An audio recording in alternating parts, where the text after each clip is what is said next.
वर्तमान FM college रे जो छात्री आत्मदाह घटना ओडिशा राज्य राजनीति रे वर्तमान चहल सृष्टि करिछि। आमको कहीं लगुना जे छात्री जनक न्याय पाइबे। कॉलेज रो आईसीसी कमिटी जहाँ रिपोर्ट देइछि प्रोफेसर समीर साहू महोदय जड़े भल थिले माने भल अध्यापक थिले, किंतु परवर्ती मुहूर्त रे सही कमिटी कहूछि जे से अध्यापक कौन से छात्री जनक फेवर मागुले। एभली जो दुईटी कथा उठुची या भितर कौटा सत्य? वर्तमान क्राइम ब्रांच जो से सदस्य माने अच्छी आईसीसी रे सदस्य माने तांकु तदंत भितर को नेउ एवं ठीक ठाक भाव तदंत करू।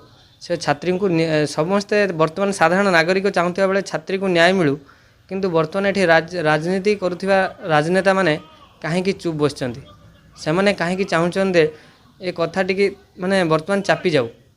आमे चेष्टा करुचु कि जो क्राइम ब्रांच यथाशीघ्र ये जो कमिटर सदस्य मानक उपरे तदंत करी यथाशीघ्र छात्री को न्याय मिलू। क्राइम ब्रांच रो डीजी कहिसंती जे छात्री जनक पीड़िता छात्री जो मृत छात्री जनक जे कौनसी प्रकार एफआईआर लिखित आकार थाना रे देई नांती, किंतु थानार अधिकारी माने बा पुलिस माने जे ये से घटना संप्रृक्त रे जानिथिले अवगत मध्य थिले एवं कॉलेज को मध्य ए पई आसीथिले, किंतु हेई पारि थांता जदि पुलिस एथि प्रति निज आडू किछि तदंत करि थांता जे छात्री किछि न्याय पाइ पारि थांता बोली आमे भाबुछु।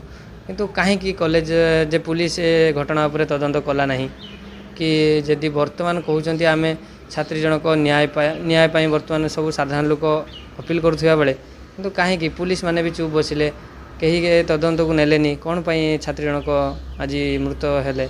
माने क्राइम ब्रांच किछि तथ्य पाइछि जहा किछि प्रमाण भी मध्य पाइछि जोटा कि दोषी माननकु माने दंडादेश करी हेबो।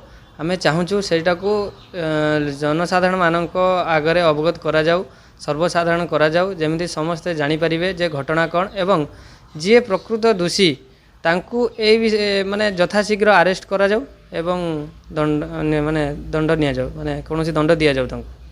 क्राइम ब्रांच तदंत ता बाटर से करि चलछि। आमे मध्ये भरोसा रखी जे क्राइम ब्रांच तदंतर सत्यता जना पड़िबो, किंतु आईसीसी कमिटी जो सदस्य माने अछंती प्रथमे गोटे कथा कहले परवर्ती समय रे पुणी अन्य कथा मत बदलुचंती। तेणु तदंत निरपेक्ष हो, दोषी की उचित न्याय दंड मिलो एवं जो भौणी जनक कि छात्री जनक मृत्यु होइछनी ताको उचित न्याय मिलियो बोली आमे आशा रखिछु। तेणु एथिरे राजनीति